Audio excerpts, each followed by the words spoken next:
Hi, so this is your handover video for your new Shogun Sport. Just going to run through the controls for you so that you have an idea of what you're doing when you pick it up. I'm going to start off just at the back so you can see. Spoiler is fitted. It arrived last week, so it has been fitted, as is the sill on the bottom there. That's all fitted. If we have a quick look inside, you'll see here is your Autoglim Life Shine cleaning pack.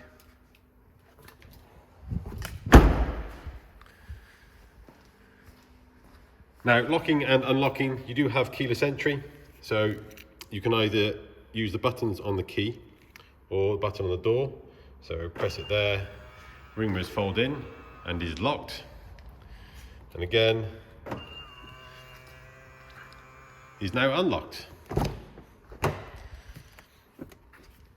So on the door, we have all of your mirror adjustments, window adjustments, window locks, door locks.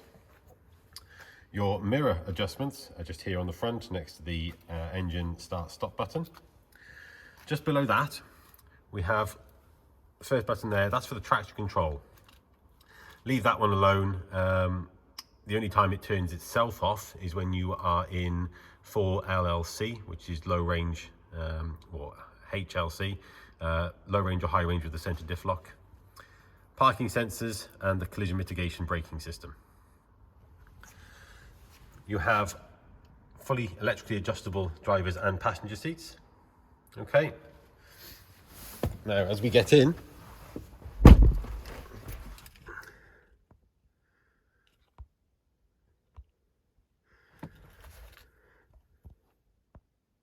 you can see there,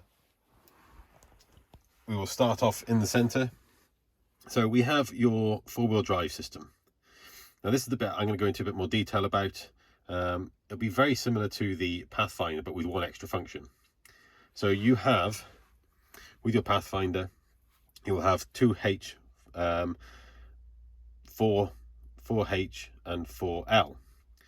Basically with the Pathfinder, H and L is high and low, and this locks the transfer box. Essentially, it's almost like a differential. With the Mitsubishi, you have 2 high and 4 high on the road. That's on tarmac driving. Okay, you can flick between these two whilst you're moving along up to 62.5 miles per hour or 100 kilometers an hour. And then you have for HLC, which is four-wheel drive, high range with a locked center differential. And then for LLC, which is four-wheel drive, low range with a locked center differential.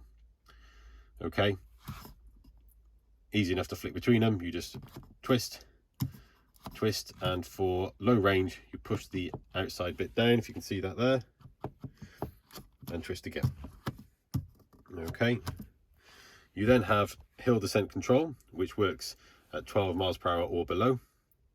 And then you have your terrain response or off-road mode.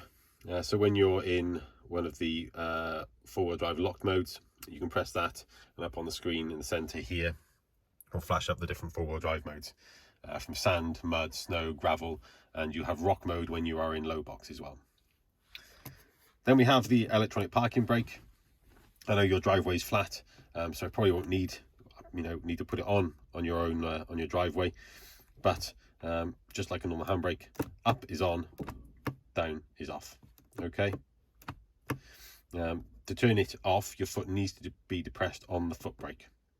Okay. Next up, we have the shifter. So we have park, reverse, neutral, and drive.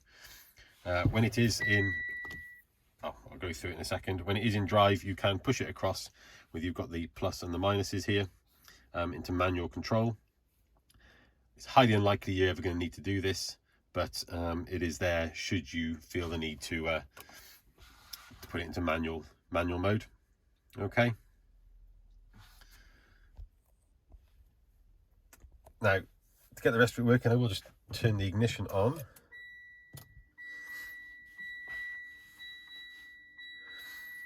So just down here underneath, we have your, on the left hand side, get on with it basically. Is that just we have the heated seat controls, the RD lock, that's the rear differential, so you can lock the rear differential separately to the center differential, the alarm button. This next one here is the cross traffic monitor or blind spot warning. This works with the little symbols, which I don't know if you can see those in the mirror. You can see those there. They will light up orange if somebody is in your blind spot. Okay, to turn it on, push that, light comes on, they're now working. Light goes off. Okay, then you have the rear heating controls. This seems to work a lot better for air conditioning rather than heating. It does take quite a while for the heat to get through to the rear from the fans in the roof. Probably say better off using it more for air conditioning than for heating. And then we have your 12-volt power socket just there. Then we have your dual zone climate control. So driver and passenger have separate temperature controls. You have recirculate, front demister, auto mode, rear demister mode, so where it's pointing, fan speed up and down, and air conditioning on or off. If the little snowflake's on, aircon's on, snowflake's off, aircon's off. Temperature normally is all synced, as you can see there, but as soon as the passenger changes theirs, it comes up saying dual, and it changes. Now to get it back to synced again, in quite quickly or rapid succession, press auto, then change the fan speed. Okay, and that puts it back into manual. All right. Next up we have the touchscreen. So it will come up like this every single time. You just need to press agree. Then we have some pre-programmed radio stations. You probably need to reprogram these when you get home. The signal we get down here at the dealership is quite rubbish. I'm not sure what it is, but it doesn't seem to be particularly good. And you'll probably receive slightly different radio stations, as soon as you are probably a little bit near some masts. If we go first to home, you'll see there you've got apps, phone, iPod, USB, FM, AM, digital radio and settings. Then we've got Bluetooth audio, HDMI input, day and night mode, that's for the screen off, clock and GPS. Now, GPS is not satellite navigation. It simply gives you a readout of your GPS location. Okay? That's all it is. Clock is just that. If we go back, apps will be for your Apple CarPlay or Android Auto. I know that you do have an iPhone, so it'll be Apple CarPlay that works. It'll ask you a couple of questions on the system, and again on your phone when you first use it. Make sure you've got Siri all set up and working, and it'll all tie in together. It works perfectly. It's what I use, and I wouldn't use anything else now. Okay, once you've done that, there's no need to Bluetooth your phone as long as you connect it to the USB plug. We know as soon as you get in. The USB slot for that, which might be quite difficult to see, is actually in here. You see a couple down there. You might want to put a light in there, shine a light in there so you can see. But in there you've got a couple of USB inputs and a HDMI input, and you plug into those, and that connects for your phone. Okay. Next up, the steering wheel. Now, on the left-hand side here, the source controls the audio. Left and right to change the track, so if you listen to something off your iPhone, you can change track that way. The middle switch here is for the volume. As you can see there, changing the volume on the screen. Now this little button here is for the camera system. Now the car has a reversing camera and a 360-degree camera. Now when we press this button when we are in park, it will pull up the front camera and the 360 camera. Okay, that way you can see exactly what's in front of you and what's around you. If we press the button again it changes the 360 camera to the passenger side wing mirror camera. Basically, that is for if you were parking up against a curb in town or something like that. Obviously, it's quite easy to see the driver's side curb, but the passenger side can be a bit more difficult. So with the camera, you can see exactly where you are without curbing your alloys. Press it again, and the system goes off. Now, when you put it into reverse, the reversing camera kicks in automatically. You can hear there the parking sensors. Also see the little logo on the screen there. Okay. Nice and simple and straightforward. Then we have your phone controls. So we have answer, hang up, and voice controlled. Next up, over here we have the trip computer controls. Although that one says backwards and that one is just a little menu button, one goes forwards, one goes backwards. If I press this button, the top one now, you'll see the menu there flicking through the different options. Okay, and if we press back, it does the same but just in reverse. Now this button here ties in with the cruise control button above. Now it has intelligent adaptive cruise control. So you set it at 60 miles per hour per se. If you catch up with a vehicle that is doing 50, it will slow you down to match the speed of the vehicle in front.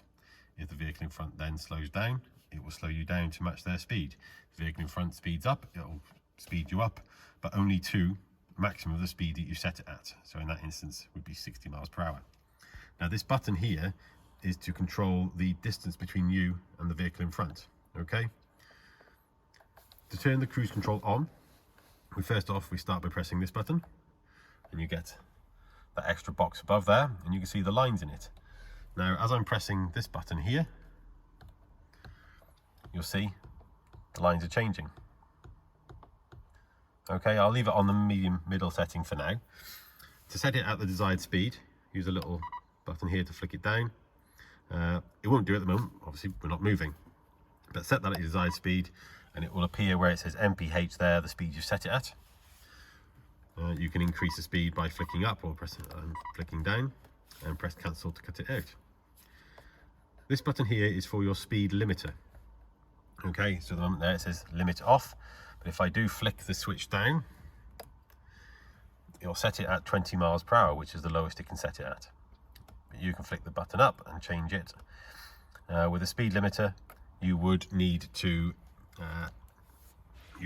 keep your foot on the throttle, otherwise it will just slow itself down and cruise.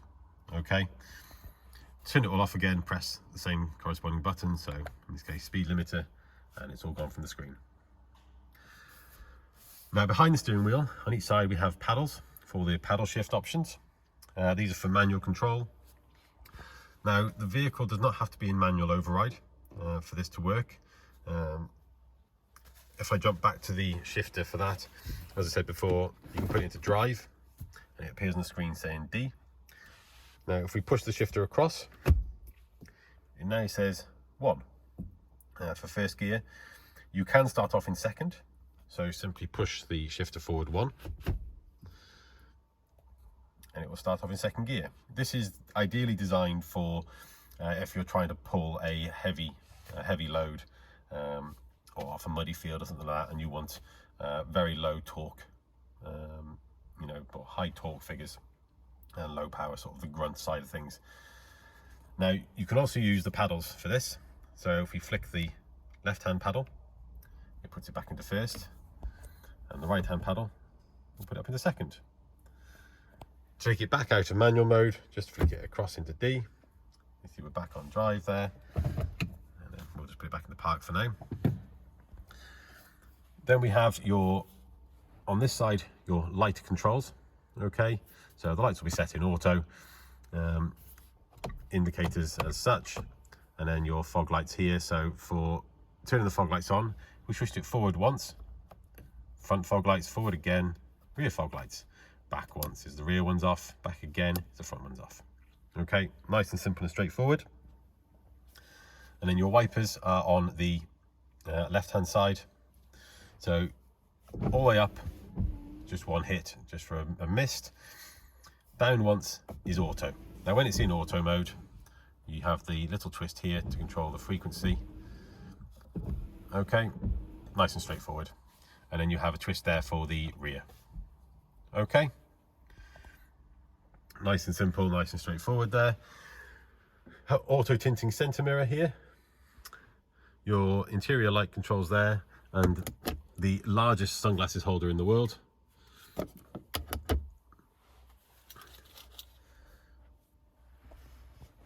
I don't think there's too many other things. Glove box with the service book and everything in it there. There is no manual. The manual is a download, is an online download. It's a PDF. I can't even email it to you. It is that big. So best thing I can suggest is if you search for 2018 Shogun Sport manual or user manual, it will come up with a link for a PDF for it for you. If I can find it, I will email it to you in the meantime. Now I will show you very briefly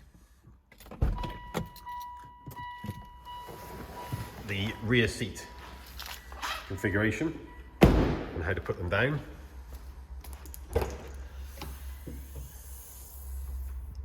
Okay, so you've got the little tag here. Simply pull, the tag here. Pull this first and you'll see the one seat pops forward, then that one, and that seat pops down, and the same here.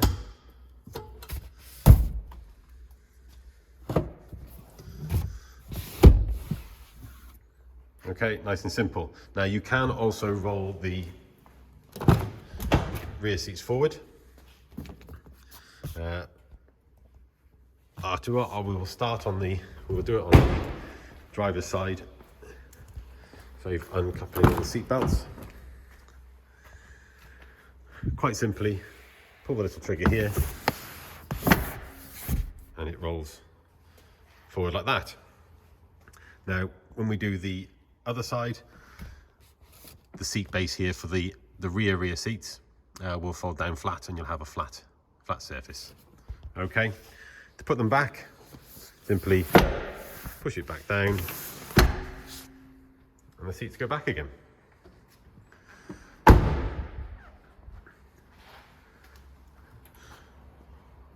With regards to the boot and the cameras, the trigger, nice and simple, in the middle there, just underneath the chrome bit. You have a camera there. A camera underneath each wing mirror. And the front camera, the one that will get the dirtiest, is just up in there.